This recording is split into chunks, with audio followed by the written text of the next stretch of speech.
ನಾವಿವತ್ತು ಓಡಾಡೋ ಈ ನೆಲ ಇದೆಯಲ್ಲ, ಇದರ ಕೆಳಗೆ ಎಷ್ಟೊಂದು ರಹಸ್ಯಗಳು, ಎಷ್ಟೊಂದು ಕಥೆಗಳು ಅಡಗಿವೆ ಅಂತ ಯೋಚನೆ ಮಾಡಿದೀರಾ? ಬನ್ನಿ, ಇವತ್ತು ನಾವು ಕರ್ನಾಟಕದ ಮೇಲ್ಮೈ ಕೆಳಗೆ ಹೂತು ಹೋಗಿರೋ ಒಂದು ದೊಡ್ಡ ಕಥೆಯನ್ನ ನಿಧಾನವಾಗಿ ತೆರೆದು ನೋಡೋಣ.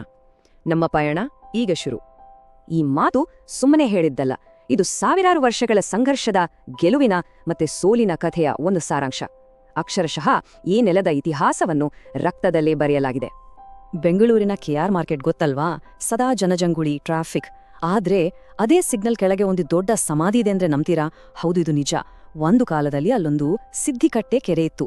ಯುದ್ಧದಲ್ಲಿ ಸತ್ತ ಸುಮಾರು 4,000 ಸೈನಿಕರ ದೇಹಗಳನ್ನ ಆ ಕೆರೆಗೆ ಹಾಕಿ ಅದರ ಮೇಲೆ ಮಣ್ಣು ಮುಚ್ಚಲಾಯಿತು. ಇವತ್ತಿಗೂ ನಾವು ಓಡಾಡೋ ಜಾಗದ ಕೆಳಗೆ ಆ ಸೈನಿಕರು ಮಲಗಿದ್ದಾರೆ. ನೋಡಿ, ಈ ಒಂದೇ ಒಂದು ಘಟನೆ ನಮ್ಮ ತಲೆಯಲ್ಲಿ ಎಷ್ಟೊಂದು ಪ್ರಶ್ನೆಗಳನ್ನ ಹುಟ್ಟುಹಾಕುತ್ತೆ ಅಲ್ವಾ? ಹಾಗಿದ್ರೆ ನಾವು ದಿನ ಓಡಾಡೋ ನಮ್ಮ ನಗರಗಳ ಕಾಂಕ್ರೀಟ್ ರಸ್ತೆಗಳ ಕೆಳಗೆ ಇತಿಹಾಸದ ಇನ್ನಂತಹ ರಹಸ್ಯಗಳು ಅಡಗಿರ್ಬೋದು?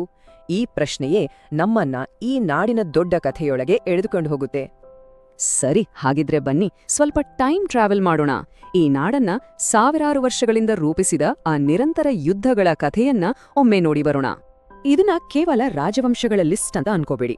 ಇದೊಂದು ಅಧಿಕಾರಕ್ಕಾಗಿ ನಡೆದ ರಕ್ತಸಿಕ್ತ ಸರಪಳಿ ಇದ್ದಾಗೆ. ಇಲ್ಲಿ ಪ್ರತಿಯೊಂದು ಸಾಮ್ರಾಜ್ಯ ಹುಟ್ಟಿದ್ದು ಅದರ ಹಿಂದಿನ ಸಾಮ್ರಾಜ್ಯದ ಪತನದ ಮೇಲೆ. ಶಾತವಾಹನರಿಂದ ಹಿಡಿದು ವಿಜಯನಗರದವರೆಗೂ ಇಲ್ಲಿ ಅಧಿಕಾರ ಕೈಬದಲಾಗಿದ್ದು ಮಾತಿನಿಂದಲ್ಲ, ಕತ್ತಿಯ ಅಲಗಿನಿಂದ. 2,000 ವರ್ಷಗಳು. ಇದನ್ನ ಕೇಳಿದ್ರೇನೆ ಆಶ್ಚರ್ಯ ಆಗತ್ತಲ್ವಾ? ಅಂದ್ರೆ ಸುಮಾರು 2,000 ವರ್ಷಗಳ ಕಾಲ ಈ ನೆಲದಲ್ಲಿ ಒಂದೇ ಒಂದು ವರ್ಷ ಕೂಡ ಒಂದು ದೊಡ್ಡ ಯುದ್ಧ ಇಲ್ಲದೇ ಇರಲಿಲ್ಲ ಅಂದ್ರೆ ತಪ್ಪಾಗಲ್ಲ. ಅಧಿಕಾರ, ಸಂಪತ್ತು, ಪ್ರತಿಷ್ಠೆ ಹೀಗೆ ಕಾರಣ ಯಾವುದೇ ಇರಲಿ, ಯುದ್ಧ ಮಾತ್ರ ನಿರಂತರವಾಗಿತ್ತು. ಶತಮಾನಗಳ ಕಾಲ ನಮ್ಮಲ್ಲೇ ನಡೆದ ಸಂಘರ್ಷದ ನಂತರ ಕಥೆಯಲ್ಲಿ ಒಂದು ದೊಡ್ಡ ಟ್ವಿಸ್ಟ್ ಬರುತ್ತೆ.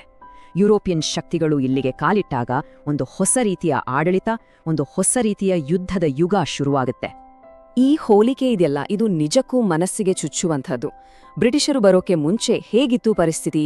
ಇಲ್ಲಿನ ರೈತರು ಸ್ವಾವಲಂಬಿಗಳಾಗಿದ್ರು. ಕುಮ್ರಿ ಕೃಷಿ ಅಂತ ತಮ್ಮದೇ ಆದ ಪದ್ಧತಿಯಲ್ಲಿ ಬೆಟ್ಟಗುಡ್ಡಗಳಲ್ಲೇ ಬದುಕು ಕಟ್ಕೊಂಡಿದ್ರು. ಆದ್ರೆ ಬ್ರಿಟಿಷರು ಬಂದ ಮೇಲೆ ಏನಾಯ್ತು? ಕಾಫಿ ತೋಟಗಳಿಗೋಸ್ಕರ ಅವರ ಭೂಮಿಯನ್ನೇ ಕಿತ್ಕೊಂಡ್ರು. ಅವರ ಕೃಷಿಯ ಮೇಲೆ 100% ತೆರಿಗೆ ಹಾಕಿದ್ರು. ಸ್ವಾಭಿಮಾನದಿಂದ ಬದುಕ್ತಿದ್ದವರನ್ನ ತಮ್ಮದೇ ನೆಲದಲ್ಲಿ ಕೂಲಿಗಳನ್ನಾಗಿ ಮಾಡ್ಬಿಟ್ರು.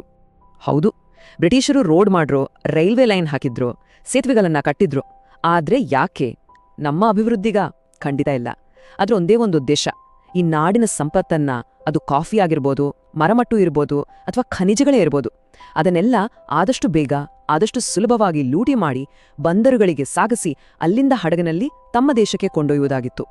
ಸರಿ, ಈಗ ಕಥೆಯನ್ನ ಸ್ವಲ್ಪ ಮೈಸೂರಿನ ಕಡೆ ತಿರುಗಿಸೋಣ. ಇಲ್ಲೊಂದು ವಿಚಿತ್ರವಾದ, ಅಷ್ಟೇ ಇಂಟ್ರೆಸ್ಟಿಂಗ್ ಆದ ಕಥೆ ಇದೆ.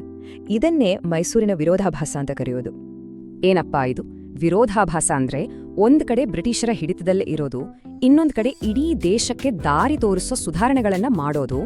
ಹೌದು, ಮೈಸೂರು ಸಂಸ್ಥಾನ ಬ್ರಿಟಿಷರ ಅಧೀನದಲ್ಲಿದ್ರೂ ಕೂಡ ಇಡೀ ಭಾರತಕ್ಕೆ ಮಾದರಿಯಾಗುವಂತಹ ಅದ್ಭುತ ಕೆಲಸಗಳನ್ನ ಮಾಡ್ತಾ ಇತ್ತು. 1881 ನೆನ್ಪಿಟ್ಕೋಬೇಕಾದ ವರ್ಷ ಇದು. ಭಾರತಕ್ಕೆ ಸ್ವಾತಂತ್ರ್ಯ ಸಿಗೋಕು ದಶಕಗಳ ಮುಂಚೆನೆ ನಮ್ಮ ದೇಶದ ಮೊದಲ ಪ್ರಜಾಪ್ರಭುತ್ವ ಚುನಾವಣೆ ನಡೆದಿದ್ದು ಮೈಸೂರು ಸಂಸ್ಥಾನದಲ್ಲಿ.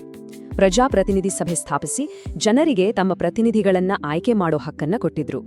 ಯೋಚನೆ ಮಾಡಿ, ಎಂಥ ದೊಡ್ಡ ವಿಷಯ ಇದು. ಮೈಸೂರಿನ ಸಾಧನೆ ಅಷ್ಟಕ್ಕೆ ನಿಲ್ಲಿಲ್ಲ. ಆರ್ಥಿಕ ಅಭಿವೃದ್ಧಿಗಾಗಿ ಒಂದು ಪ್ಲಾನ್ ಬೇಕು ಅಂತ ಯೋಚಿಸಿ ಪಂಚವಾರ್ಷಿಕ ಯೋಜನೆಯನ್ನ ಜಾರಿಗೆ ತಂದ್ರು. ಆಮೇಲೆ ಸ್ವಾತಂತ್ರ್ಯಾನಂತರ ಇದೇ ಮಾಡೆಲ್ ಅನ್ನ ಇಡೀ ಭಾರತ ದೇಶ ಅಳವಡಿಸಿಕೊಂಡಿದ್ದು. ವಸಾಹತುಶಾಹಿ ಆಡಳಿತದಡಿಯಲ್ಲೇ ಇಂತಹ ದೂರದೃಷ್ಟಿ ನಿಜಕ್ಕೂ ಅದ್ಭುತ ಅಲ್ವಾ? ಸರಿ, ಇಷ್ಟೆಲ್ಲ ಇತಿಹಾಸ ನೋಡಿದ್ವಿ. ಈಗ ವರ್ತಮಾನಕ್ಕೆ ಬರೋಣ. ಯಾಕೆ ಅಂದ್ರೆ ನಾವು ಹಿಂದೆ ಮಾಡಿದ ತಪ್ಪುಗಳು, ಹಿಂದೆ ತೆಗೆದುಕೊಂಡ ನಿರ್ಧಾರಗಳು ಇವತ್ತಿಗೂ ನಮ್ಮನ್ನ ಪ್ರತಿಧ್ವನಿಯಂತೆ ಕಾಡುತ್ತಿವೆ. ಒಂದು ಕಾಲದಲ್ಲಿ ಬೆಂಗಳೂರು ಅಂದ್ರೆ 1000 ಕೆರೆಗಳ ನಗರ ಅಂತ ಹೆಸರಿತ್ತು.